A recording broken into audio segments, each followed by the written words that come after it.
गुरुद्वारा साहिब जी दे हैड ग्रंथी साहिब भाई हरनाम सिंह जी पासों बड़े प्यार दे नाल सरवण कीता है।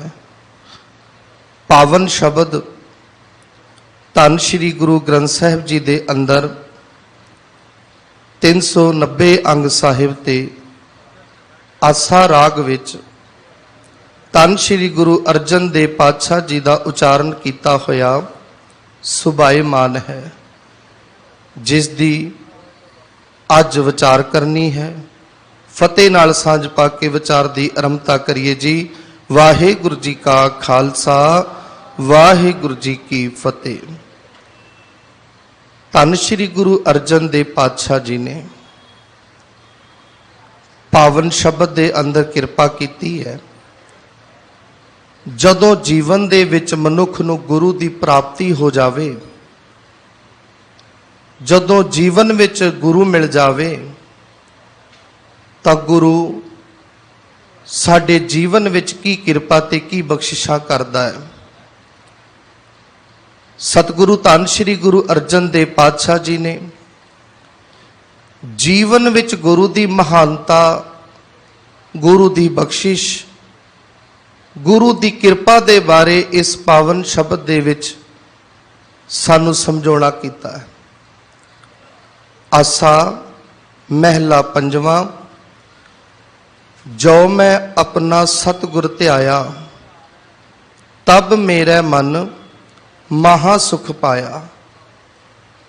गुरु अर्जन देव पातशाह जी किरपा कर रहे ने, जदों तो मैं अपने मन विच हिरदे विच सतगुरु नूं वसा लिया, जदों तो मेरे मन विच सतगुरु दा वासा हो गया, सतगुरु ने की किरपा की, तब मेरा मन महा सुख पाया। संगत जी, गुरु अर्जन देव पातशाह जी किरपा करने की जिस समय तो गुरु दा मेरे हिरदे विच वसना हो गया, उदों तो ही मैनू मेरे जीवन विच महा सुख दा मतलब महा आनंद, मेरे मन नू बहुत वड्डा आनंद प्राप्त होया, बहुत वड्डा सुख प्राप्त होया। इस सुख दी जदों असी गल करांगे, यह है आत्मक सुख, यह है आत्मक आनंद। ते ये आत्मक आनंद कदों मिलता है? जदों गुरु की प्राप्ति होवे। संगत जी, दो तरह के सुख ने, एक संसारक है ते एक आत्मक है। संसारक सुख कुछ समय लिए हो सकता है। संसारक सुख आया ते चले भी जाएगा। जिन्ने समय तक संसारक सुख है उदों तक मन नू कुछ समय लिए खुशी ते मिलेगी, चाह ते मिलेगा, पर ये सदी नहीं है, हमेशा रहने वाला नहीं है। जदों ही संसार दा सुख चला गया, उस वक्त तो जीवन विच दुख फिर शुरू हो जाएगा। ते गुरु अर्जन देव पातशाह जी कहते, जे एक बार आत्मक सुख की प्राप्ति हो गई तां फिर ये आखिरी साहां तक साडे नाल निभेगा। ये कदी खत्म होने वाला नहीं, ये कदी मुकण वाला नहीं। ते जिन्हां नूं ये आत्मक सुख की प्राप्ति हो गई, उन्हां दा जीवन महान, उन्हां दा जीवन उच्चा, ते ओ आत्मक तल ते इस अवस्था विच पहुंच गए जिसका जिक्र गुरु साहब जी ने बाणी दे अंदर किया।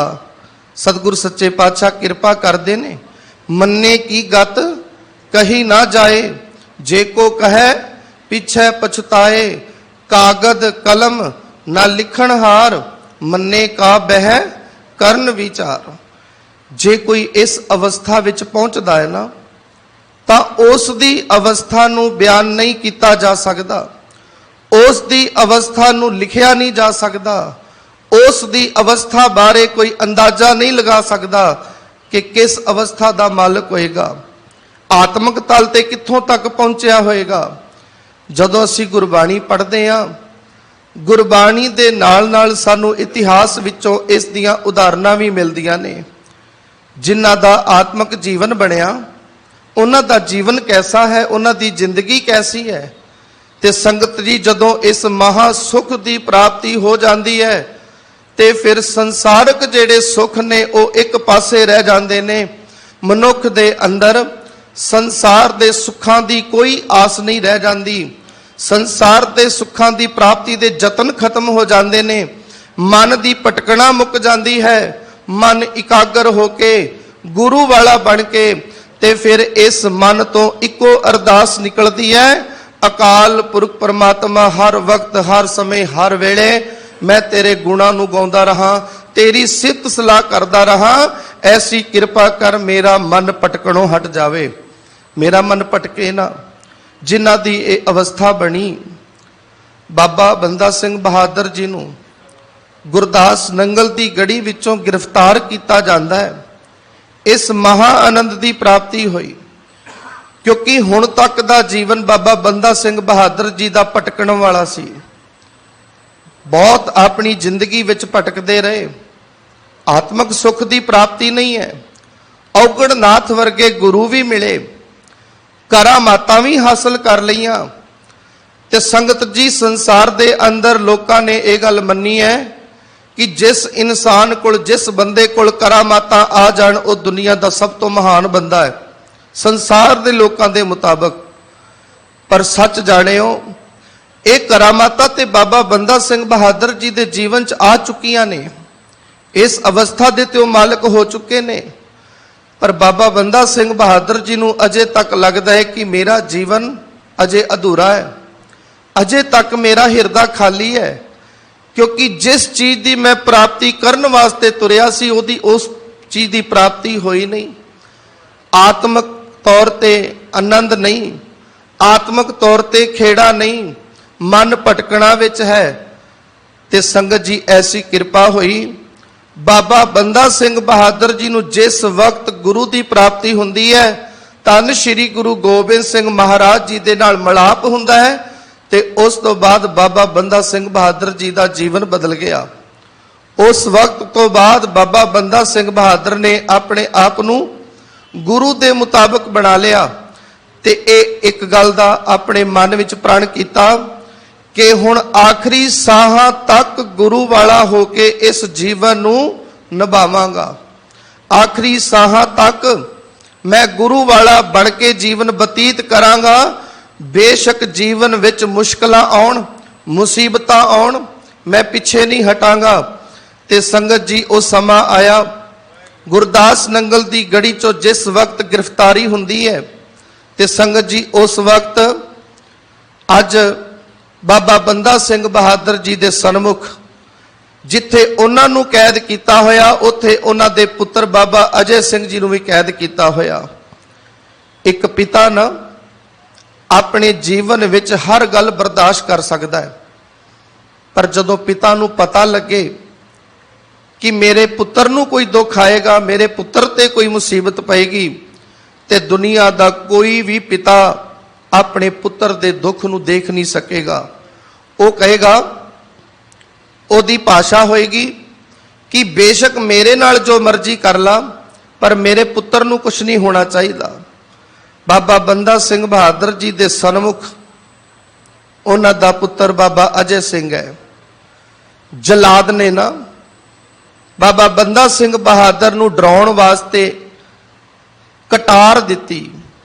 कटार दे के बाबा बंदा सिंह बहादुर नूं कहन लगे, ए जे तू वाकई अपने आप नूं सिख अखाउणा है, तू मानदा है मैं गुरु दा पूरा सिख हां, तेरे अंदर कोई खौफ नहीं, कोई डर नहीं, कोई भय नहीं, ते आ छुरा हथ विच लैके इस छुरे नूं अपने पुत्र दे कलेजे विच मार के ते कलेजा बाहर कढ के दिखा।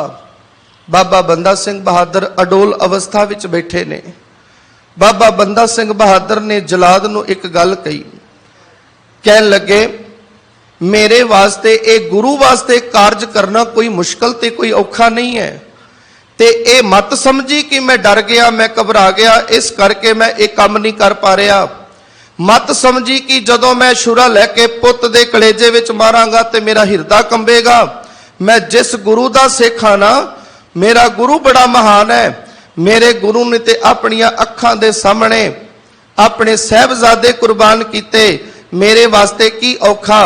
ते संगत जी जिस वक्त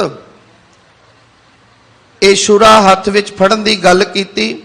ਬਾਬਾ ਬੰਦਾ ਸਿੰਘ ਬਹਾਦਰ ਜੀ ਨੇ ਇੱਕ ਗੱਲ ਆਖੀ, ਮੇਰੇ ਗੁਰੂ ਨੇ ਮੈਨੂੰ ਕੁਝ ਸਿੱਖਿਆ ਦਿੱਤੀ ਹੈ।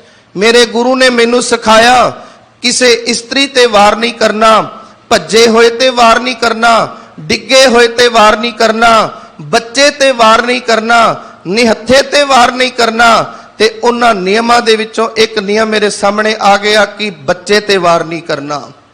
ਇਹ ਸਾਡੇ ਗੁਰੂ ਨੇ ਸਿਖਾਇਆ।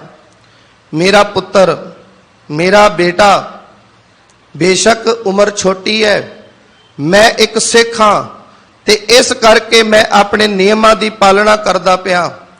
ਉਸ ਵਕਤ ਜਲਾਦ ਨੇ ਛੁਰਾ ਹੱਥ ਵਿੱਚ ਪਕੜਿਆ, ਬਾਬਾ ਅਜੈ ਸਿੰਘ ਨੂੰ ਆਪਣੇ ਸਨਮੁਖ ਕਰਕੇ ਪਟਕਾ ਕੇ ਜ਼ਮੀਨ ਤੇ ਮਾਰਿਆ। ਉਮਰ ਛੋਟੀ ਹੈ, ਬੋਲਿਆ ਨਹੀਂ ਜਾਂਦਾ, ਲੇਕਿਨ ਉਸ ਵਕਤ ਨਾ ਪੁੱਤਰ ਨੇ, ਬਾਬਾ ਅਜੈ ਸਿੰਘ ਨੇ ਬਾਬਾ ਬੰਦਾ ਸਿੰਘ ਬਹਾਦਰ ਜੀ ਵੱਲ ਤੱਕਿਆ।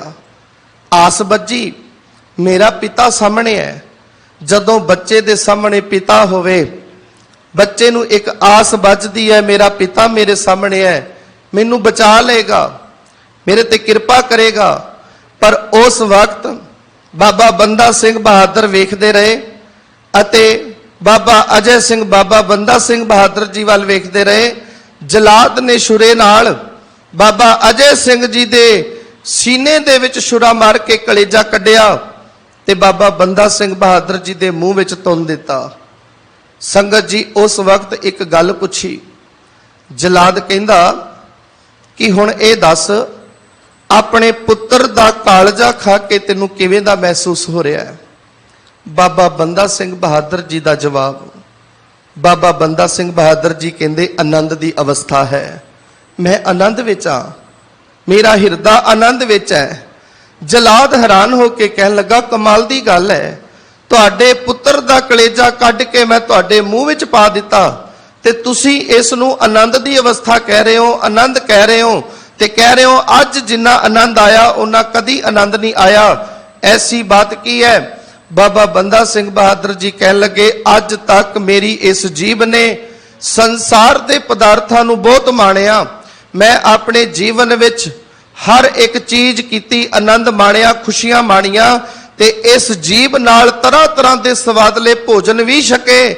ਪਰ ਆ ਅੱਜ ਪਹਿਲਾ ਨਵਾਲਾ ਧਰਮ ਦੇ ਨਾਮ ਤੇ ਮੇਰੇ ਮੂੰਹ ਦੇ ਵਿੱਚ ਗਿਆ ਹੈ, ਇਸ ਕਰਕੇ ਆਨੰਦ ਆਇਆ ਕਿਉਂਕਿ ਪੁੱਤਰ ਦਾ ਕਲੇਜਾ ਅੱਜ ਮੇਰੇ ਸਰੀਰ ਦੇ ਅੰਦਰ ਧਰਮ ਦਾ ਨਵਾਲਾ ਬਣ ਕੇ ਗਿਆ। ਜੇ ਮੇਰੇ ਧਰਮ ਦੀ ਪਰਖ ਹੋਈ ਹੈ ਤੇ ਮੈਂ ਆਪਣੇ ਗੁਰੂ ਦੇ ਦਿੱਤੇ ਸਿਧਾਂਤਾਂ ਤੇ ਪੂਰਾ ਉਤਰਿਆ ਹਾਂ। ਸੰਗਤ ਜੀ, ਜਦੋਂ ਇਹ ਅਵਸਥਾ ਬਣਦੀ ਹੈ ਨਾ, ਇਸ ਅਵਸਥਾ ਦੇ ਵਿੱਚ ਅਡੋਲਤਾ ਮਿਲਦੀ ਹੈ, ਇਸ ਅਵਸਥਾ ਦੇ ਵਿੱਚ ਸਹਿਜਤਾ ਮਿਲਦੀ ਹੈ, ਇਸ ਅਵਸਥਾ ਦੇ ਵਿੱਚ ਮਨ ਭਟਕਣਾ, ਮਨ ਦਾ ਵਾਸ਼ਨਾਵਾਂ ਵੱਲ ਜਾਣਾ, ਇਸ ਤੋਂ ਅਸੀਂ ਰਹਿਤ ਹੋ ਜਾਂਦੇ ਹਾਂ। ਕਿਉਂਕਿ ਜਦੋਂ ਤੱਕ ਪੂਰਾ ਗੁਰੂ ਨਹੀਂ ਮਿਲੇਗਾ ਉਦੋਂ ਤੱਕ ਸਾਰਾ ਜੀਵਨ ਭਟਕਦੇ ਰਹਾਂਗੇ, ਪ੍ਰਾਪਤੀ ਕੁਛ ਨਹੀਂ ਹੋਣੀ। ਬਾਬਾ ਬੰਦਾ ਸਿੰਘ ਬਹਾਦਰ ਜੀ ਨੂੰ ਇਹ ਮਹਾ ਸੁਖ ਦੀ ਪ੍ਰਾਪਤੀ ਉਸ ਦਿਨ ਹੋਈ ਜਿਸ ਦਿਨ ਧੰਨ ਸ਼੍ਰੀ ਗੁਰੂ ਗੋਬਿੰਦ ਸਿੰਘ ਮਹਾਰਾਜ ਵਰਗੇ ਉਹਨਾਂ ਨੂੰ ਗੁਰੂ ਮਿਲੇ ਨੇ। ਪਰ ਗੁਰੂ ਮਿਲਣਾ ਤੇ ਗੁਰੂ ਨੂੰ ਹਿਰਦੇ ਵਿੱਚ ਵਸਾਉਣਾ, ਗੁਰੂ ਨੂੰ ਹਿਰਦੇ ਵਿੱਚ ਧਾਰਨ ਕਰਨਾ, ਇਹ ਅਲੱਗ-ਅਲੱਗ ਵਿਸ਼ੇ ਨੇ। ਮਲਾਪ ਹੋ ਜਾਣਾ ਇੱਕ ਅਲੱਗ ਗੱਲ ਹੈ, ਪਰ ਫਿਰ ਗੁਰੂ ਦੇ ਬਚਨਾਂ ਦੀ ਕਮਾਈ ਕਰਨੀ, ਗੁਰੂ ਦੇ ਬਚਨਾਂ ਨੂੰ ਕਮਾਉਣਾ ਇੱਕ ਅਲੱਗ ਗੱਲ ਹੈ। ਤੇ ਬਾਬਾ ਬੰਦਾ ਸਿੰਘ ਬਹਾਦਰ ਜੀ ਨੇ ਉਹ ਕਮਾਈ ਕੀਤੀ ਹੈ। ਭਾਈ ਤਾਰੂ ਸਿੰਘ ਜੀ ਉਹ ਕਮਾਈ ਕਰ ਰਹੇ ਨੇ ਕਿਉਂਕਿ ਉਹ ਵੀ ਪਰਮਾਤਮਾ ਅਕਾਲ ਪੁਰਖ ਦੇ ਹੁਕਮ ਵਿੱਚ ਅਡੋਲ ਅਵਸਥਾ ਵਿੱਚ ਬੈਠੇ ਹੈ। ਜਿਨ੍ਹਾਂ ਨੂੰ ਪੂਰਾ ਗੁਰੂ ਪ੍ਰਾਪਤ ਹੁੰਦਾ ਹੈ ਉਹਨਾਂ ਦੀ ਇਹ ਅਵਸਥਾ ਬਣ ਜਾਂਦੀ ਹੈ। ਜੋ ਮੈਂ ਆਪਣਾ ਸਤਿਗੁਰ ਧਿਆਇਆ ਤਬ ਮੇਰੇ ਮਨ ਮਹਾ ਸੁਖ ਪਾਇਆ, ਮਿਟ ਗਈ ਗਣਤ ਬਿਨਾਸਿਓ ਸੰਸਾ। ਗਣਤ ਦਾ ਮਤਲਬ ਹੈ ਸੰਗਤ ਜੀ ਕਿ ਜਿੰਨੇ ਵੀ ਮੇਰੇ ਦੁੱਖ ਨੇ, ਤਕਲੀਫਾਂ ਨੇ, ਸਭ ਦੁੱਖ ਤਕਲੀਫਾਂ ਖਤਮ ਹੋ ਗਈਆਂ। ਮਿਟ ਗਈ ਗਣਤ ਬਿਨਾਸਿਓ ਸੰਸਾ। ਸਾਡੇ ਮਨ ਦੇ ਭਰਮ, ਵਹਿਮ, ਸੰਸੇ ਇਹ ਖਤਮ ਹੋ ਜਾਂਦੇ ਨੇ। ਪਰ ਖਤਮ ਕਦੋਂ ਹੁੰਦੇ ਨੇ? ਜਦੋਂ ਅਸੀਂ ਗੁਰੂ ਵਾਲੇ ਬਣਦੇ ਹਾਂ। ਨਾਮ ਰਤੇ ਜਨ ਭਏ ਭਗਵੰਤਾ। ਜਿਹੜੇ ਪਰਮਾਤਮਾ ਦੇ ਨਾਮ ਵਿੱਚ ਰੰਗੇ ਜਾਂਦੇ ਨੇ, ਜਿਨ੍ਹਾਂ ਨੂੰ ਪ੍ਰਮਾਤਮਾ ਦੇ ਨਾਮ ਦਾ ਰੰਗ ਲੱਗ ਜਾਂਦਾ ਹੈ, ਗੁਰੂ ਅਰਜਨ ਦੇਵ ਪਾਤਸ਼ਾਹ ਜੀ ਕਹਿੰਦੇ ਉਹ ਵੱਡਿਆਂ ਭਾਗਾਂ ਵਾਲੇ ਹੋ ਜਾਂਦੇ ਨੇ, ਉਹਨਾਂ ਦੇ ਭਾਗ ਵੱਡੇ ਹੋ ਜਾਂਦੇ ਨੇ। ਪਾਤਸ਼ਾਹ ਜੀ ਕਿਰਪਾ ਕਰਦੇ ਨੇ, ਜਾਕੋ ਹਰ ਰੰਗ ਲਾਗੋ ਇਸ ਜੁਗ ਮੈਂ, ਸੋ ਕਹੀਅਤ ਹੈ ਸੂਰਾ। ਆਤਮ ਜਿਣੈ ਸਗਲ ਵਸਤਾ ਕੈ, ਜਾਕਾ ਸਤਿਗੁਰ ਪੂਰਾ। ਜਿਸ ਦਾ ਪੂਰਾ ਸਤਿਗੁਰੂ ਹੋਵੇ, ਕਿਉਂਕਿ ਇਹ ਅਵਸਥਾ ਜਦੋਂ ਬਣਦੀ ਹੈ, ਦੁਨੀਆ ਨੇ ਕਿਹਾ ਮੈਦਾਨੀ ਜੰਗ ਵਿੱਚ ਲੜਨ ਵਾਲਾ ਸੂਰਮਾ ਹੈ, ਜਿਹੜਾ ਮੈਦਾਨੀ ਜੰਗ ਵਿੱਚ ਜੂਝਦਾ ਹੈ ਧਰਮ ਦੀ ਰੱਖਿਆ ਦੇ ਲਈ, ਦੇਸ਼ ਦੀ ਰਾਖੀ ਵਾਸਤੇ, ਲੋਕਾਂ ਨੇ ਸੂਰਮਾ ਉਸ ਨੂੰ ਮੰਨਿਆ। ਤੇ ਗੁਰੂ ਪਾਤਸ਼ਾਹ ਜੀ ਕਹਿੰਦੇ ਜਿਸ ਮਨੁੱਖ ਦੇ ਹਿਰਦੇ ਵਿੱਚ ਪਰਮਾਤਮਾ ਦੇ ਨਾਮ ਦਾ ਰੰਗ ਲੱਗ ਜਾਂਦਾ ਹੈ ਨਾ ਜੀ, ਗੁਰੂ ਪਾਤਸ਼ਾਹ ਜੀ ਕਹਿੰਦੇ ਉਹ ਇਸ ਸੰਸਾਰ ਦੇ ਅੰਦਰ ਸੂਰਮਾ ਬਣ ਜਾਂਦਾ ਹੈ। ਉਹ ਵੀ ਸੂਰਮਾ ਹੈ, ਕਿਉਂਕਿ ਬਾਹਰੀ ਤੌਰ ਤੇ ਸੰਸਾਰ ਨੂੰ ਜਿੱਤਣਾ, ਦੁਨੀਆ ਨੂੰ ਜਿੱਤਣਾ ਇੱਕ ਅਲੱਗ ਗੱਲ ਹੈ। ਜਿਹਦੇ ਕੋਲ ਸਰੀਰ ਦੀ ਤਾਕਤ ਹੋਏਗੀ, ਤਨ ਦਾ ਬਲ ਹੋਏਗਾ, ਉਹ ਬਾਹਰੀ ਤੌਰ ਤੇ ਵੱਡਿਆਂ ਵੱਡਿਆਂ ਨੂੰ ਜਿੱਤ ਲਏਗਾ। ਪਰ ਸਤਿਗੁਰੂ ਜੀ ਕਹਿੰਦੇ ਕਈ ਵਾਰ ਬਾਹਰੀ ਤੌਰ ਤੇ ਆਪਣੇ ਸਰੀਰ ਦੀ ਤਾਕਤ ਨਾਲ ਜਿੱਤਣ ਵਾਲੇ ਕਈ ਵਾਰ ਆਪਣੇ ਆਪ ਤੋਂ ਹੀ ਹਾਰੇ ਹੁੰਦੇ ਨੇ, ਆਤਮਿਕ ਤੌਰ ਤੇ ਕਮਜ਼ੋਰ ਹੁੰਦੇ ਨੇ, ਕਈ ਵਾਰ ਆਪਣੇ ਆਪ ਨੂੰ ਹੀ ਨਹੀਂ ਜਿੱਤ ਪਾਉਂਦੇ। ਆਤਮ ਜਿਣੈ, ਗੁਰੂ ਸਾਹਿਬ ਜੀ ਕਹਿੰਦੇ ਜਿਸ ਨੇ ਆਪਣੀ ਆਤਮਾ ਨੂੰ ਜਿੱਤ ਲਿਆ, ਆਪਣੇ ਅੰਦਰ ਨੂੰ ਜਿੱਤ ਲਿਆ, ਆਤਮ ਜਿਣੈ ਸਗਲ ਵਸ ਤਾਕੈ। ਸਮਝ ਲਓ ਕਿ ਉਸ ਦੇ ਹੱਥ ਵਿੱਚ ਸਾਰਾ ਸੰਸਾਰ ਆ ਗਿਆ, ਸਾਰਾ ਕੁਝ ਉਹਦੇ ਵਸ ਵਿੱਚ ਹੈ। ਆਤਮ ਜਿਣੈ ਸਗਲ ਵਸ ਤਾਕੈ, ਜਾਕਾ ਸਤਿਗੁਰ ਪੂਰਾ। ਠਾਕੁਰ ਗਾਈਐ ਆਤਮ ਰੰਗ। ਗੁਰੂ ਪਾਤਸ਼ਾਹ ਜੀ ਇੱਥੇ ਵੀ ਇਹੀ ਜ਼ਿਕਰ ਕਰ ਰਹੇ ਨੇ ਕਿ ਜਦੋਂ ਵੀ ਉਸ ਅਕਾਲ ਪੁਰਖ ਪਰਮਾਤਮਾ ਨੂੰ ਧਿਆਉਣਾ ਹੈ, ਜਪਣਾ ਹੈ, ਹਿਰਦੇ ਵਿੱਚ ਪ੍ਰੇਮ, ਹਿਰਦੇ ਵਿੱਚ ਪਿਆਰ ਧਾਰਨ ਕਰਕੇ ਸਾਡਾ ਮਨ ਪਰਮਾਤਮਾ ਦੇ ਨਾਮ ਦੇ ਵਿੱਚ ਰੰਗਿਆ ਜਾਵੇ। ਤੇ ਜਦੋਂ ਪਰਮਾਤਮਾ ਦੇ ਨਾਮ ਦੇ ਵਿੱਚ ਆਪਣੇ ਆਪ ਨੂੰ ਰੰਗ ਕੇ ਫਿਰ ਉਸ ਮਾਲਕ ਦੀ ਆਰਾਧਨਾ ਕਰਾਂਗੇ, ਉਸ ਮਾਲਕ ਦਾ ਸਿਮਰਨ ਕਰਾਂਗੇ, ਤਾਂ ਗੁਰੂ ਸਾਨੂੰ ਇਸ ਅਵਸਥਾ ਦਾ ਮਾਲਕ ਬਣਾ ਦੇਗਾ। ਉਹ ਵੱਡਿਆਂ ਭਾਗਾਂ ਵਾਲੇ ਬਣ ਜਾਂਦੇ ਨੇ। ਧੰਨ ਸ਼੍ਰੀ ਗੁਰੂ ਰਾਮਦਾਸ ਮਹਾਰਾਜ, ਜਿਨ੍ਹਾਂ ਦਾ ਨਾਮ ਭਾਈ ਜੇਠਾ ਹੈ, ਜਦੋਂ ਤੱਕ ਗੁਰੂ ਨਹੀਂ ਮਿਲਿਆ, ਸੰਗਤ ਜੀ ਜੀਵਨ ਦੇ ਵਿੱਚ ਕਈ ਵਾਰ ਉਤਾਰ ਚੜ੍ਹਾਅ ਆਉਂਦੇ ਨੇ। ਕਦੀ ਜ਼ਿੰਦਗੀ ਆਨੰਦ ਵਿੱਚ ਹੈ ਤੇ ਕਦੀ ਦੁੱਖਾਂ ਵਿੱਚ ਹੈ।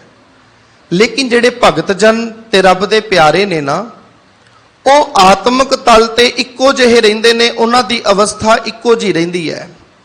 ਨਾ ਤੇ ਖੁਸ਼ੀਆਂ ਮਿਲਣ ਤੇ ਉਹ ਚਾਹ ਕਰਦੇ ਨੇ, ਨਾ ਦੁੱਖ ਆਉਣ ਤੇ ਦੁਖੀ ਹੁੰਦੇ ਨੇ।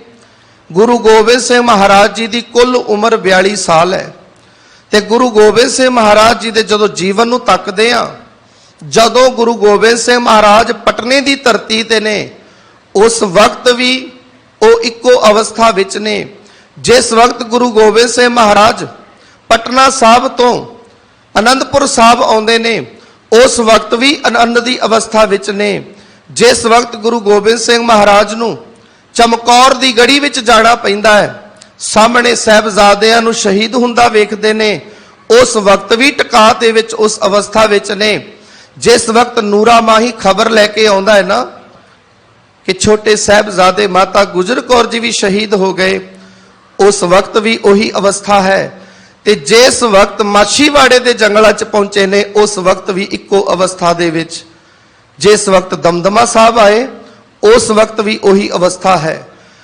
ਭਾਵ ਜਦੋਂ ਪੂਰੇ ਗੁਰੂ ਦੀ ਪ੍ਰਾਪਤੀ ਤੇ ਅਕਾਲ ਪੁਰਖ ਦੀ ਪ੍ਰਾਪਤੀ ਹੁੰਦੀ ਹੈ, ਜੀਵਨ ਵਿੱਚ ਉਤਾਰ ਚੜਾਵ ਆਏ, ਜੀਵਨ ਦੇ ਵਿੱਚ ਮੁਸ਼ਕਲਾਂ ਵੀ ਆਈਆਂ, ਕਠਿਨਾਈਆਂ ਵੀ ਆਈਆਂ, ਪਰ ਉਹ ਗੁਰੂ ਕਾ ਸਿੱਖ, ਗੁਰੂ ਕਾ ਪਿਆਰਾ, ਜਾਂ ਜਿਸ ਨੂੰ ਪੂਰੇ ਸਤਿਗੁਰੂ ਦੀ ਪ੍ਰਾਪਤੀ ਹੋ ਗਈ, ਉਹ ਜੀਵਨ ਤਲ ਤੇ ਇੱਕੋ ਜਿਹੇ ਤਰੀਕੇ ਨਾਲ ਵਿਚਰਦਾ ਹੈ। ਨਾ ਉਸ ਤੇ ਦੁੱਖਾਂ ਦਾ ਕੋਈ ਅਸਰ ਤੇ ਨਾ ਸੁੱਖਾਂ ਦੇ ਵਿੱਚ ਉਹ ਕਦੀ ਖੁਸ਼ ਹੁੰਦਾ ਹੈ। ਉਹ ਆਪਣੇ ਆਪ ਨੂੰ ਇੱਕੋ ਜਿਹਾ ਰੱਖਦਾ ਹੈ।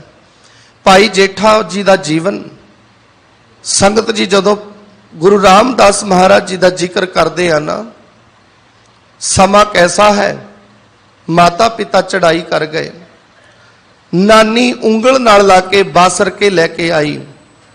ਅਵਸਥਾ ਕੈਸੀ, ਨਾਨੀ ਵੀ ਬਜ਼ੁਰਗ ਹੈ, भाई जेठा भी एक बालक, एक बच्चे ने, उम्र बहुत छोटी है। जिंदगी विच दो शख्सां नूं सहारे की लोड़ पैंदी है, एक बजुर्ग नूं, एक बच्चे नूं। गुरु रामदास जी का जीवन कैसा है? गुरु रामदास जी का सहारा, भाई जेठा जी का सहारा उन्हां दी नानी बनती है, ते अपनी नानी का सहारा भाई जेठा बनते ने। नानी दे कोल भी गरीबी है, किवें घर दा गुजारा होवे? क्योंकि गल आपां कर रहे हाँ कि जदों पूरा गुरु मिलता है तो बख्शिश की हुंदी है। पूरा गुरु सानू किवें टका बख्शदा है? भाई जेठा जी, नानी फिक्र करती है कि मैं किवें गुजारा करा, की करा। मन विच आया मैं कुंगड़ियां बनाया करांगी, कुंगड़ियां तैयार करके मैं जेठे नूं क्या करांगी, इन्हां नूं वेच के आया कर। नानी ने कुंगड़ियां उबालनियां शुरू कीतियां।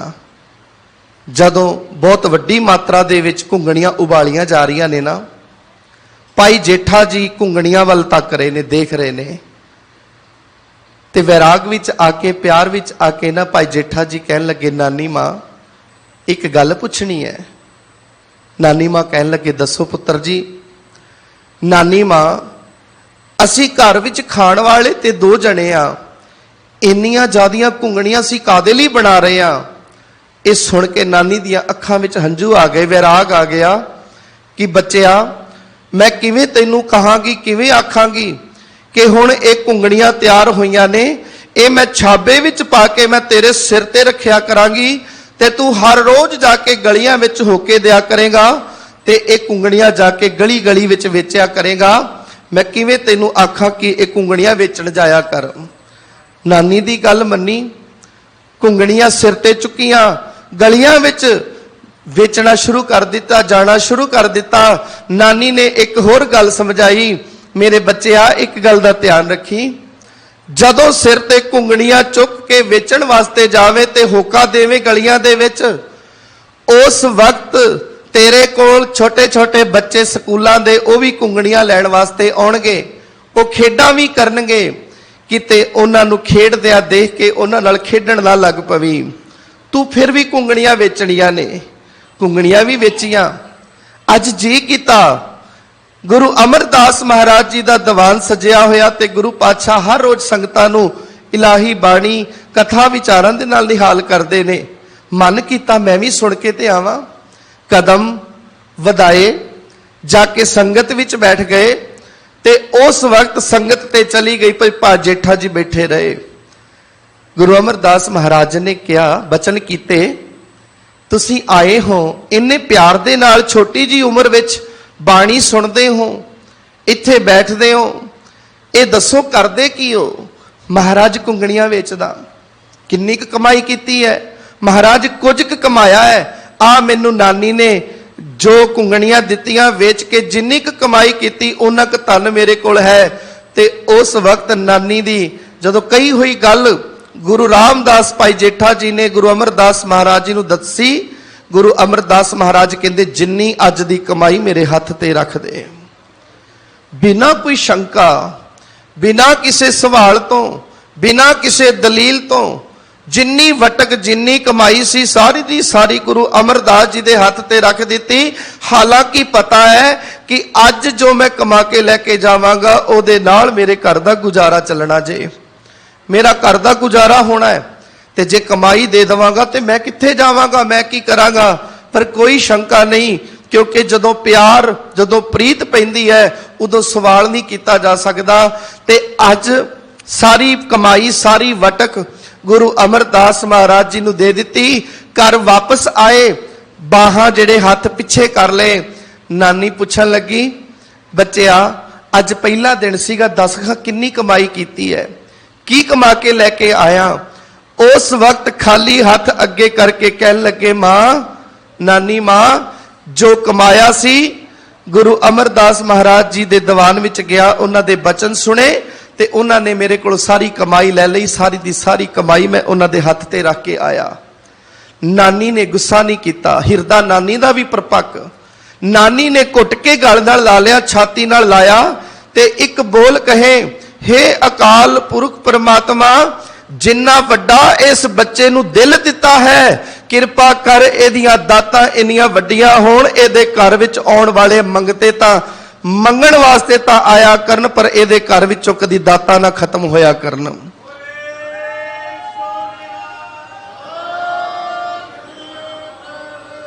संगत जी एक गल चेते रखना, ये ओ भाई जेठा है जिस नूं लोकां ते रिश्तेदारां ने दुरकारिया। भाई जेठा जी दा जीवन इन्ना सौखा नहीं सी। भाई जेठा जी नूं जिस वक्त नानी जी लैके आए ना, उस वक्त नानी ने रिश्तेदारां दा कल्ले कल्ले दा दरवाजा खड़काया, ये तुहाडे घर दे भांडे मांज दिया करेगा, ये तुहाडे घर दे विच काम करया करेगा, मैं बजुर्ग संभाल नहीं सकती, बस 2 वक्त दी इस नूं रोटी दे दिया करो, उहदे बदले च तुहाडे घर दा काम करया करेगा। पर लोकां ने पता की आखिया जे, लोकां ने इथों तक माड़े शब्द कहे, कबूल बोल बोले, ये ओ बच्चा है जिहड़ा जमदे अपने माँ बाप खा गया, इस नूं घर विच रखांगे साडा घर बर्बाद हो जाएगा, इस नूं घर विच नहीं रखना। अज गुरु अमरदास महाराज जी दे नाल ऐसे जुड़ गए। दूसरा दिन इसे तरह ही सारी कमाई फिर दे दी, तीसरा दिन फिर सारी कमाई दे दी, ते अज जिस वक्त दीवान सुन के जान लगे ना, वापस घर वाल नूं आउण लगे, गुरु अमरदास महाराज ने आवाज मारी, पुत्रा मेरी गल ते सुन के जा, अज कित्थे चलिया है, एक बार मेरी गल सुन। भाई जेठा दे कदम नहीं रुके, फिर आवाज मारी, मेरी गल ते सुन पुत्र जी, मेरी गल ते सुनो, कदम नहीं रोके। तीसरी बार आवाज मार के पुत्र कह के बुलाया, दौड़ के वापस आ गए। ते जदों वापस आए, घुट के गुरु अमरदास जी दी लत्तां नूं जफ्फी पा लई, ते जफ्फी पा के गुरु अमरदास महाराज जी ने बचन कहे, 3 बार आवाज मारी है, तुसी पहली आवाज ते नहीं आए, दूसरी आवाज ते नहीं आए, तीसरी आवाज ते आए हो, इदां क्यों? भाई जेठा जी दे शब्द सीगे, गुरु पिता जी अज तक मैनू किसी ने पुत्र कह के नहीं बुलाया, मैनू माड़े बोल सुनन नूं मिले, कोई मैनू कलैणा कोई कलछणा कहंदा सी, अज पहली बार मेरे कन्नां दे विच पुत्र बोल पए, मैनू आनंद मिलिया, मैनू खुशी मिली, मेरा जी किता कि ये बोल मैं 2-3 बार होर सुन लवां। तुहाडे दर ते आया हाँ, मैनू इंज लगन लग पिया कि अज सचमुच मेरा मालिक है, सचमुच मेरा पिता है। जे दुनिया ते मेरा कोई है ते गुरु अमरदास महाराज तुसी मेरे हो। ते संगत जी भाई जेठा जी ओ ने जिन्हां नूं दुनिया ने दुरकारिया, अज गुरु अमरदास महाराज जी ने बाह पकड़ी, ते गुरु अमरदास जी ने ऐसी बाह पकड़ी अपना बना लिया। ते सतगुरु जिन्हों अपना बना लेंदा है ना, जिसनों गुरु अपना बना लवे, वो गुरु दा हो जाता है। संगत जी जिस वक्त अज समा आया, गुरु अमरदास जी दे महल विचार कर लगे, आपां ना साडी धी वड्डी हो गई है बीबी पानी, इहदा रिश्ता करना है, किहदे नाल करिए, केड़ा योग वार है इहदे वास्ते।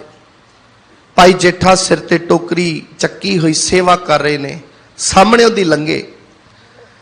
गुरु अमरदास महाराज जी कहन लगे किदां दा होना चाहिए साडा जवाई। माता जी ने इशारा किया इदां दा होवे, सेवा करदा होवे, प्यार वाला होवे। गुरु अमरदास महाराज जी दे बोल सीगे इदां दा नहीं, यही होना चाहिए। बिना कुछ सोचिया विचारिया गुरु साहब जी दे महल कहन लगे कि ना सानू इन्हां दे खानदान बारे पता, ना घर बारे पता, ना परिवार बारे पता, असी अपनी धी दा रिश्ता किवें कर देवांगे। गुरु अमरदास महाराज जी ने शब्द कहे, अज बेशक इहदे घर बारे नहीं पता, इहदे खानदान बारे नहीं पता, इहदे परिवार बारे नहीं पता, पर आने वाले समय अंदर इहदा खानदान, इहदा घर, इहदा परिवार एडा वड्डा होएगा कि दुनिया दे लोग उत्थे आ के सिजदा करया करनगे।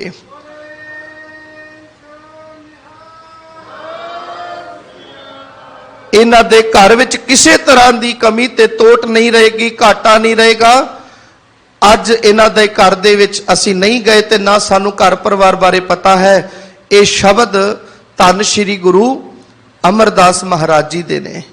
ते ऐसी कृपा हुई, ऐसी बख्शिश हुई, गुरु अमरदास जी दे जवाई बन गए। ते संगत जी जिस वक्त जवाई बने, जेड़ी दुनिया कहंदी सी इन्हां नूं धी कौन देगा, इन्हां नाल रिश्ता कौन करेगा, इन्हां नूं अपनी लड़की कौन देगा, अज दुनिया दे लोग जानते ने कि साडा आनंद कारज धन श्री गुरु रामदास जी तुहाडियां उचारण कीतियां होइयां लावां तो बगैर नहीं हो सकता। गुरु रामदास महाराज जी ने अपने जीवन दे अंदर इस अवस्था नूं पाया। ते जदों गुरु रामदास जी दी ये अवस्था, भाई जेठा जी दी ये अवस्था बनी, गुरु अमरदास जी ने ऐसी कृपा की, जेठा तो रामदास कर दिता। ते जिस वक्त पहली बार नमस्कार करके गुरु अमरदास जी ने गुरता गद्दी की बख्शिश की ते बचन किया, हुक्म की दात बख्शिश करो। उस वक्त गुरु रामदास महाराज जी ने कृपा की, शब्द उचारिया, हम रुलते फिरते कोई बात ना पूछता, गुर सतगुर संग किरे हम थापे। महाराज मैनू किन्ने पुछना सी, मैनू किन्ने जानना सीगा। असी गल कर रहे हां जदों परमात्मा दे नाम दे विच रंगे गए, नाम रते जन भये भगवंता। भगवंता दा अर्थ वड्डियां भागां वाले, वो सचमुच वड्डियां भागां वाले बन गए। जेठा जी गुरु अमरदास जी नाल मिलन करके, गुरु दा मिलाप होण करके भाई जेठा नहीं रहे, रामदास बन गए। भाई लहणा जी जेड़े एक आम सिख सी, गुरु नानक साहब जी नाल जुड़न करके लहणा नहीं रह गए, गुरु अंगद साहब बन गए। भाव के जेड़ा मनुख अपने जीवन विच गुरु नूं धार लैंदा है, विचारक तौर ते अपने अंदर जीवन विच वसा लैंदा है, उन्हां दी अवस्था, उन्हां दा हिरदा इस तरह पवित्र हो जाता है। रहाओ जो मैं अपना साहिब चीत, तो पौ मिटियो मेरे मीत। जदों मैं अपने हिरदे विच परमात्मा नूं वसा लिया, परमात्मा नूं धारण कर लिया, ते गुरु अर्जन देव पातशाह जी कृपा करते ने, हे मेरे मित्र, मेरे सारे भै डर खत्म हो गए। जीवन डर तो रहत हो जाता है, किसी तरह का कोई डर नहीं व्यापदा, इत्थों तक के मौत का खौफ भी नहीं, मौत के खौफ तो भी बेखौफ हो जाने आ। संगत जी जिस वक्त धन श्री गुरु तेग बहादुर साहब जी के सन्मुख मती दास जी नूं आरे नाल चीर के शहीद कर दिता जाता है, दयाला जी नूं उबलती हुई देग विच उबालिया जाता है, इसे तरह ही भाई सती दास जी नूं रूह विच लपेट के अग लगा दी जाती है। जलालुद्दीन जलाद समाणे का रहन वाला सामने गुरु तेग बहादुर साहब ने, जलालुद्दीन गुरु तेग बहादुर साहब जी नूं डराउण दे वास्ते यतन करदा है। उस गुरु साहब जी नूं जेड़े होरां नूं बेखौफ करन दा तरीका सिखाउंदे ने, उस गुरु साहिबान नूं जिन्हां ने दुनिया नूं डर तो रहत जीवन किवें जिउणा है, डर तो किवें बाहर निकलना है, ये जाच गुरु साहब सिखाई। ते संगत जी जलालुद्दीन दे हाथ विच तलवार है, गुरु कोल किरपान है, गुरु को सिख कोल किरपान है, ते इन्हां जालमां दे हाथ विच तलवार है। क्योंकि किरपान हमेशा कृपा करने वास्ते उठदी है, तलवार जुल्म करने वास्ते उठदी है। तलवार ने यह नहीं वेखना कि सामने किहदा सिर है, किहदा हाथ है, किहदा पैर है, वो किसी ते भी चल सकती है, पर किरपान ये देखेगी कि सामने वाले ने अपराध की कीता है, सामने वाले ने गुनाह की कीता है। इस करके जलालुद्दीन ने अपनी तलवार दिखाई, तलवार दी चमक लश्कोर गुरु तेग बहादुर साहब जी दे चेहरे ते मारी, डराउण दी कोशिश की। गुरु तेग बहादुर साहब मुस्कुरा पे। जदों गुरु साहब जी नूं हसदे वेख्या, मुस्कुराउंदे देखिया, जलालुद्दीन कहन लगा, सामने मौत है, तुहानूं डर नहीं लग रहा? ये जिहड़ी मेरे हाथ विच तलवार है ना, इस तलवार दे नाल मैं थोड़ी देर बाद तुहाडा सिर धड़ नालों वख कर देना है, ਤੁਹਾਨੂੰ पता है कि एक कितनी दर्दनाक मौत हुंदी है। गुरु तेग बहादुर साहब फिर भी मुस्कुराए। जलालुद्दीन पुछदा है मुस्कुराहट दा कारण ते दस दिओ। गुरु तेग बहादुर साहब जी कहंदे ਜਿਹੜੀਆਂ ਤਲਵਾਰਾਂ ਤੂੰ ਮੈਨੂੰ ਵਿਖਾ ਵਿਖਾ ਕੇ ਡਰਾਉਂਦਾ ਹੈ ਨਾ, ਇਹਨਾਂ ਦੀ ਤੇ ਮੈਂ ਸ਼ਾਮ ਆਣੀ ਹੈ। ਮੈਂ ਤੇ ਆਪਣੇ ਦਾਦਿਆਂ ਨੂੰ ਇਹ ਪਹਿਨਦੇ ਵੇਖਿਆ ਹੈ। ਮੈਂ ਤੇ ਇਹਨਾਂ ਦੇ ਇਸ ਤਲਵਾਰ ਵਿੱਚੋਂ ਹੀ ਜਨਮ ਲਿਆ ਹੈ। ਜਦੋਂ ਮੈਂ ਤਲਵਾਰ ਦੇ ਜੋਹਰ ਦਿਖਾਏ ਸੀ, ਇਸੇ ਕਰਕੇ ਹੀ ਮੇਰੇ ਪਿਤਾ ਨੇ ਮੇਰਾ ਨਾਮ ਰੱਖਿਆ ਸੀ ਤੇਗ ਬਹਾਦਰ। ਮੈਨੂੰ ਇਹ ਲਕਬ ਮਿਲਿਆ ਸੀਗਾ, ਤਿਆਗ ਮਲ ਤੋਂ ਤੇਗ ਬਹਾਦਰ ਕਰ ਦਿੱਤਾ। ਮੈਨੂੰ ਤੇਰੀ ਇਹ ਤਲਵਾਰ ਡਰਾ ਨਹੀਂ ਸਕਦੀ। ਤੇ ਉਸ ਵਕਤ ਜਿਸ ਵਕਤ ਗੁਰੂ ਤੇਗ ਬਹਾਦਰ ਸਾਹਿਬ ਜੀ ਨੇ ਨਿਡਰਤਾ ਦੇ ਨਾਲ ਜਲਾਲੁद्दीन ਨੂੰ ਇਹ ਜਵਾਬ ਦਿੱਤਾ, ਕਵੀ ਨੇ ਕਲਮ ਦੇ ਨਾਲ ਕਲਮਬੰਦ ਕਰ ਦਿੱਤੀਆਂ ਪੰਕਤੀਆਂ। ਤੇ ਗੁਰੂ ਤੇਗ ਬਹਾਦਰ ਸਾਹਿਬ ਜੀ ਨੇ ਜਿਹੜੇ ਬੋਲ ਕਹੇ, ਮੈਂ ਹਾਂ ਤੇਗ ਤੇ ਕੱਢ ਲੈ ਤੇਗ ਤੂੰ ਵੀ, ਇੱਕ ਦੋ ਨਹੀਂ ਪਰਖ ਲੈ 100 ਤੇਗਾ। ਮੈਂ ਜੰਮਦਿਆਂ ਤੇਗਾਂ ਦੀ ਛਾਂ ਮਾਣੀ, ਵੇਖ ਬਾਪੂ ਦੀਆਂ ਪਹਿਨੀਆਂ 2 ਤੇਗਾਂ। ਮੈਨੂੰ ਲਕਬ ਹੈ ਤੇਗ ਬਹਾਦਰੀ ਦਾ, ਮੇਰੇ ਸਾਹਮਣੇ ਨਹੀਂ ਸੈਨੀਆਂ ਹੋ ਤੇਗਾਂ। ਵੇਖੀ ਆਉਂਦੇ ਭਵਿੱਖ ਅੰਦਰ, ਮੇਰੇ ਪੁੱਤਰ ਨੇ ਵਾਹੁਣੀਆਂ ਉਹ ਤੇਗਾਂ। ਉਹਦੀ ਤੇਗ ਚੋਂ ਜਿਹੜੀ ਤੇਗ ਨਿਕਲੂ, ਲੱਖਾਂ ਲਏਗੀ ਤੇਰੀਆਂ ਖੋਹ ਤੇਗਾਂ। ਸੰਗਤ ਜੀ, ਗੁਰੂ ਤੇਗ ਬਹਾਦਰ ਸਾਹਿਬ ਪਾਤਸ਼ਾਹ ਨੂੰ ਡਰਾਉਣ ਦੀ ਕੋਸ਼ਿਸ਼ ਕੀਤੀ, ਪਰ ਪਾਤਸ਼ਾਹ ਅਡੋਲ ਅਵਸਥਾ ਦੇ ਵਿੱਚ ਨੇ। ਪਾਤਸ਼ਾਹ ਜਲਾਲੁद्दीन ਨੂੰ ਕਹਿਣ ਲੱਗੇ ਕਿ ਤੂੰ ਮੇਰੇ ਸਿੱਖਾਂ ਨੂੰ ਤੇ ਡਰਾ ਨਹੀਂ ਸਕਿਆ। ਤੇਰੇ ਸਾਹਮਣੇ ਮਤੀ ਦਾਸ ਨੇ ਹੱਸ ਕੇ ਸ਼ਹਾਦਤ ਦਾ ਜਾਮ ਪੀਤਾ, ਸਤੀ ਦਾਸ ਹੱਸ ਕੇ ਸ਼ਹੀਦੀ ਪਾ ਗਿਆ, ਦਿਆਲਾ ਜੀ ਖਿੜੇ ਮੱਥੇ ਦੇਗੇ ਵਿੱਚ ਉਬਾਲੇ ਖਾ ਗਏ। ਤੇ ਜੇ ਉਹ ਨਹੀਂ ਘਬਰਾਏ, ਉਹ ਨਹੀਂ ਡੋਲੇ, ਤੇ ਮੈਨੂੰ ਤੇ ਉਹਨਾਂ ਦਾ ਗੁਰੂ ਦਾ ਮਾਣ ਪ੍ਰਾਪਤ ਹੈ ਕਿ ਮੈਂ ਉਹਨਾਂ ਦਾ ਗੁਰੂ ਆ। ਜੇ ਮੇਰਾ ਸਿੱਖ ਨਹੀਂ ਡੋਲਿਆ, ਮੇਰਾ ਸਿੱਖ ਨਹੀਂ ਘਬਰਾਇਆ, ਤਾਂ ਫਿਰ ਗੁਰੂ ਕਿਵੇਂ ਘਬਰਾ ਜਾਏਗਾ। ਇਸ ਕਰਕੇ ਜੋ ਤੂੰ ਕਰਨਾ ਹੈ ਤੂੰ ਆਪਣਾ ਕੰਮ ਕਰ ਤੇ ਮੈਂ ਆਪਣਾ ਕਰਾਂਗਾ। ਗੁਰੂ ਤੇਗ ਬਹਾਦਰ ਸਾਹਿਬ ਜੀ ਦੀ ਬਾਣੀ, ਪੈ ਕਾਹੂ ਕੋ ਦੇਤ ਨਹਿ ਪੈ ਮਾਨਤ ਆਨ। ਤੇ ਸੱਚਮੁੱਚ ਗੁਰੂ ਦਾ ਜੀਵਨ ਇਸੇ ਤਰ੍ਹਾਂ ਦਾ ਹੈ।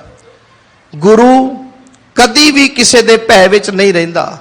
ਤੇ ਗੁਰੂ ਆਪਣੇ ਸਿੱਖ ਨੂੰ ਵੀ ਇਹੀ ਸਿਖਾਉਂਦਾ ਹੈ ਕਿ ਦੁਨੀਆ ਵਿੱਚ ਸੰਸਾਰ ਦੇ ਅੰਦਰ ਜੇ ਡਰਨਾ ਹੈ ਤੇ ਕਿਸ ਤੋਂ ਡਰਨਾ ਹੈ?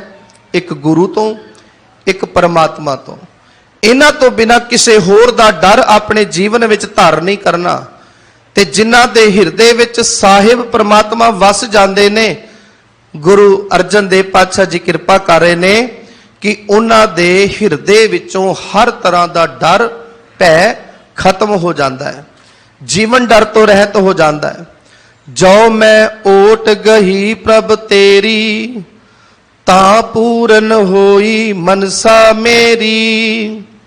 हे ਅਕਾਲ ਪੁਰਖ ਪਰਮਾਤਮਾ ਜੀ, ਜਦੋਂ ਮੈਂ ਤੁਹਾਡੀ ਓਟ ਲੈ ਲਈ, ਤੁਹਾਡਾ ਸਹਾਰਾ ਲੈ ਲਿਆ, ਤੁਹਾਡਾ ਆਸਰਾ ਲੈ ਲਿਆ, ਤਾਂ ਮੇਰੀ ਹਰ ਇੱਕ ਇੱਛਾ, ਹਰ ਇੱਕ ਆਸ ਪੂਰੀ ਹੋ ਗਈ। ਮੇਰੀ ਕੋਈ ਆਸ ਹੀ ਨਹੀਂ ਰਹੀ, ਮੇਰੀ ਕੋਈ ਇੱਛਾ ਨਹੀਂ ਰਹਿ ਗਈ। ਜਦੋਂ ਅਕਾਲ ਪੁਰਖ ਪਰਮਾਤਮਾ ਵਿੱਚ ਅਸੀਂ ਸੁਰਤ ਨੂੰ ਜੋੜਦੇ ਹਾਂ, ਜਦੋਂ ਸਾਡਾ ਧਿਆਨ ਪਰਮਾਤਮਾ ਵਿੱਚ ਜੁੜਦਾ ਹੈ ਨਾ, ਸੰਸਾਰ ਦੇ ਪਦਾਰਥਾਂ ਦੀਆਂ ਜੋ ਇੱਛਾਵਾਂ ਨੇ, ਆਸਾਵਾਂ ਨੇ, ਜੋ ਸਾਡੇ ਮਨ ਦੇ ਵਿੱਚ ਪੈਦਾ ਹੁੰਦੀਆਂ ਨੇ, ਉੱਠਦੀਆਂ ਨੇ, ਉਹ ਸਭ ਖਤਮ ਹੋ ਜਾਂਦੀਆਂ ਨੇ। ਕਿਉਂਕਿ ਸਤਿਗੁਰੂ ਸਾਨੂੰ ਆਸਾਂ ਤੋਂ ਰਹਿਤ ਕਰ ਦਿੰਦੇ ਹੈ। ਜੀਵਨ ਦੀਆਂ ਜੋ ਆਸਾਂ ਨੇ, ਮਨਸਾ ਹੈ, ਇੱਛਾਵਾਂ ਨੇ, ਜਿਵੇਂ ਜਿਵੇਂ ਸਾਡੀਆਂ ਪੂਰੀਆਂ ਹੁੰਦੀਆਂ ਜਾਣਗੀਆਂ, ਸਾਨੂੰ ਮਿਲਦੀਆਂ ਜਾਣਗੀਆਂ। ਐਸਾ ਨਹੀਂ ਕਿ ਇੱਛਾਵਾਂ, ਆਸਾਵਾਂ ਪੂਰੀਆਂ ਹੋਣ ਤੋਂ ਬਾਅਦ ਸਾਡਾ ਮਨ ਠਹਿਰਾਅ ਵਿੱਚ ਆ ਜਾਏਗਾ, ਮਨ ਟਿਕ ਜਾਏਗਾ। ਜਿਵੇਂ ਜਿਵੇਂ ਇੱਛਾ ਵਧੇਗੀ, ਜਿਵੇਂ ਜਿਵੇਂ ਆਸ ਵਧੇਗੀ, ਮਨਸਾ ਕਹਿੰਦੇ ਨੇ ਮਨ ਵਿੱਚ ਫੁਰਨੇ ਪੈਦਾ ਹੋਣੇ। ਜਦੋਂ ਸਾਡੇ ਮਨ ਵਿੱਚ ਫੁਰਨੇ ਪੈਦਾ ਹੁੰਦੇ ਨੇ ਤੇ ਫੁਰਨਿਆਂ ਵਿੱਚੋਂ ਆਸ ਪੈਦਾ ਹੁੰਦੀ ਹੈ। ਜਦੋਂ ਆਸ ਪੈਦਾ ਹੋਏਗੀ ਤੇ ਫਿਰ ਅਸੀਂ ਉਸ ਆਸ ਨੂੰ ਪੂਰਾ ਕਰਨ ਲਈ ਯਤਨ ਕਰਨ ਲੱਗ ਪੈਂਦੇ ਹਾਂ।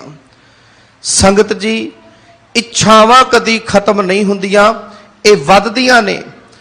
ਪਰ ਇੱਕ ਤਰੀਕਾ ਹੈ ਜੇ ਇਹਨਾਂ ਨੂੰ ਖਤਮ ਕਰਨਾ, ਇਹਨਾਂ ਨੂੰ ਤੇ ਖਤਮ ਕਰਨਾ ਪਏਗਾ। ਇੱਕ ਆਸ ਪੂਰੀ ਹੋਈ ਹੈ, ਦੂਸਰੀ ਤਿਆਰ ਹੈ। ਦੂਸਰੀ ਆਸ ਪੂਰੀ ਹੋਏਗੀ, ਤੀਸਰੀ ਨੇ ਜਨਮ ਲੈ ਲੈਣਾ ਹੈ। ਤੇ ਇਸ ਤਰ੍ਹਾਂ ਨਹੀਂ ਕਿ ਆਸਾਵਾਂ ਤੇ ਇੱਛਾਵਾਂ ਜੇ ਜ਼ਿਆਦਾ ਵਧਾ ਲਈਆਂ ਤੇ ਫਿਰ ਸਾਡਾ ਮਨ ਰੱਜ ਜਾਏਗਾ, ਫਿਰ ਸਾਡੀਆਂ ਇੱਛਾਵਾਂ ਖਤਮ ਹੋ ਜਾਣਗੀਆਂ।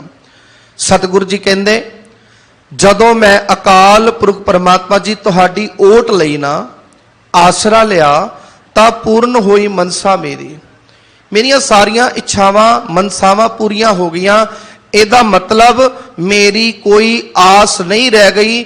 ਤੁਹਾਡੇ ਨਾਲ ਮਿਲਾਪ ਹੋਣ ਕਰਕੇ ਤੁਸੀਂ ਮੇਰੀਆਂ ਇੱਛਾਵਾਂ ਤੇ ਆਸਾਵਾਂ ਨੂੰ ਖਤਮ ਕਰ ਦਿੱਤਾ, ਉਸ ਬਿਰਤੀ ਨੂੰ ਮੁਕਾ ਦਿੱਤਾ, ਉਸ ਸੋਚ ਨੂੰ ਖਤਮ ਕਰ ਦਿੱਤਾ ਜਿਹਦੇ ਵਿੱਚੋਂ ਇਹ ਜਨਮ ਲੈਂਦੀਆਂ ਨੇ, ਜਿਹਦੇ ਵਿੱਚੋਂ ਇਹ ਪੈਦਾ ਹੁੰਦੀਆਂ ਨੇ।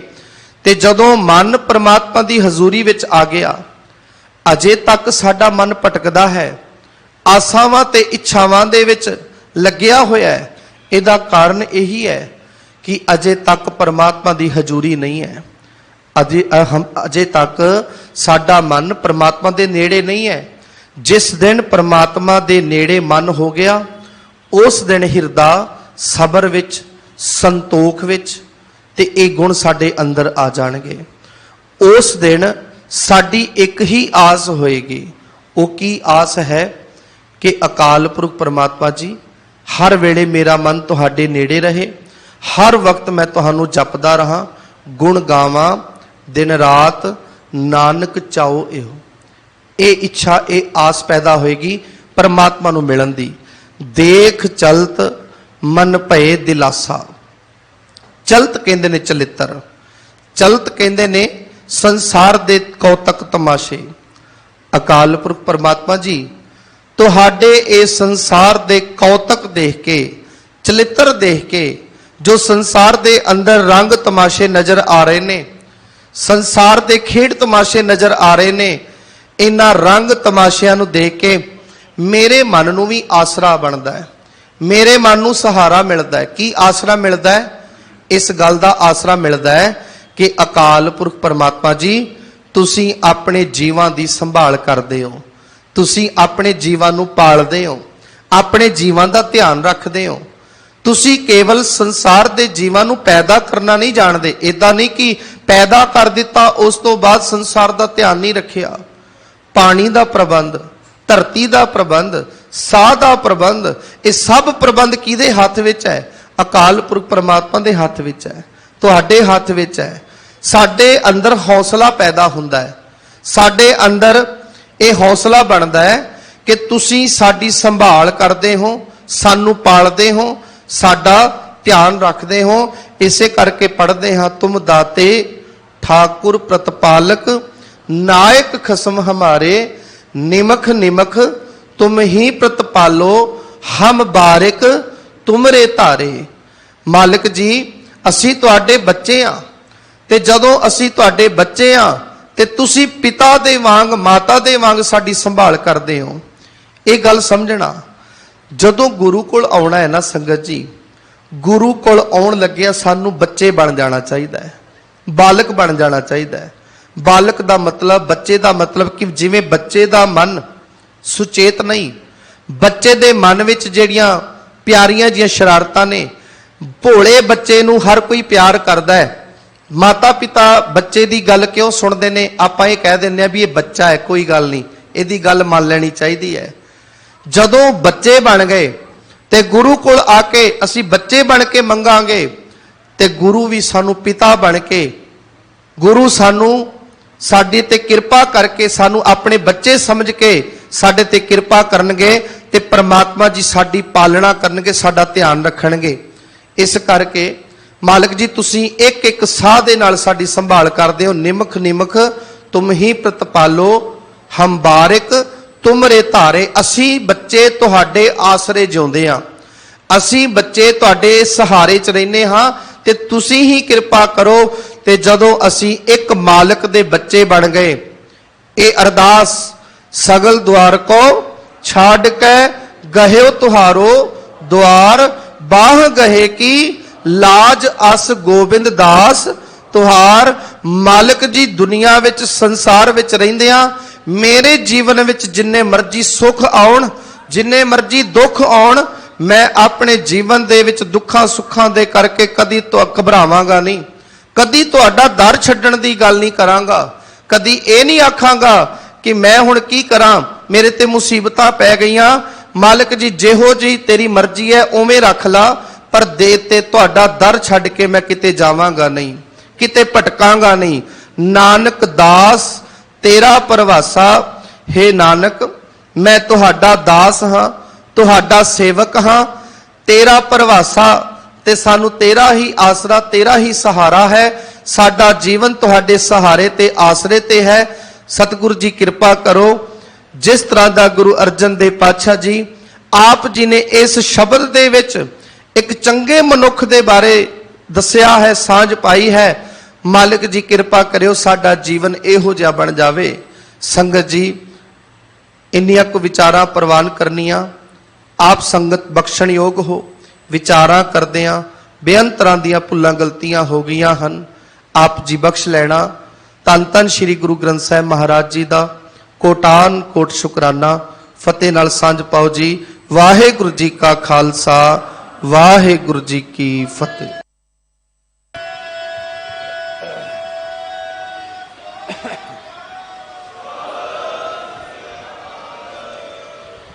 राम कली महला तीजा। आनंद एक ओंकार सतगुर प्रसाद।